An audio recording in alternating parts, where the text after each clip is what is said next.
Discuss TCP wrappers configuration. TCP wrappers helps control access to network services which communicate with TCP packets.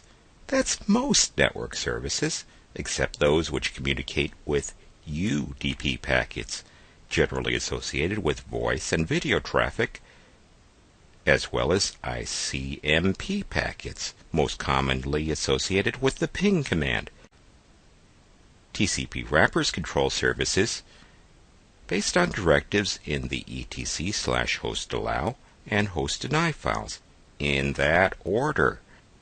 In other words, if a service is allowed in etc/hostallow, any limitation you set in etc/hostdeny is ignored. Be careful in your configuration. Any service you deny through TCP wrappers could also be denied through IP table firewalls or even security-enhanced Linux settings. So if you want to activate a service and deny them through all three security tools, you have to remember to search through a lot of configuration files. On the other hand, this layered security model can better protect your systems and networks.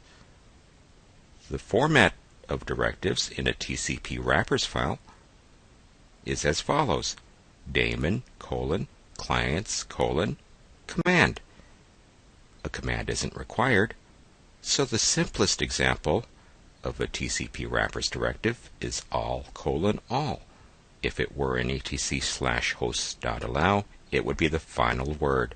All TCP services would be allowed. If you set that in etc/host.deny, you could then use etc/host.allow to allow access to only those daemons you desire. Just remember to use the daemon names and not service names.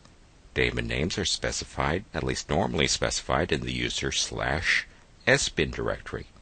And you can specify limitations by domain name or IP address.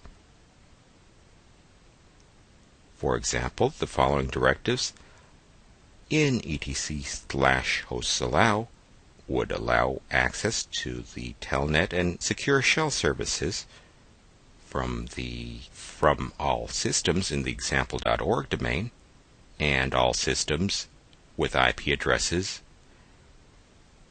with the leading IP address of 192.168.0. Exceptions can be made.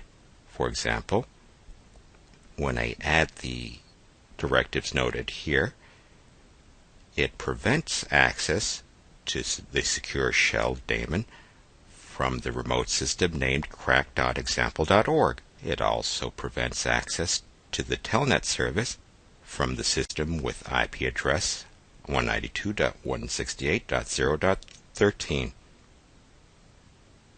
Directives in host.deny are often used with a command rule set.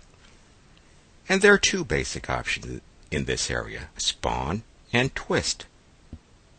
For example, in this particular host.deny, any access to the or attempted access to the VSFTPD server, the very secure FTP daemon, spawns a shell command which mails notification to the root account. It also sends a message to the user who attempts access to your VSFTPD server that no access is allowed.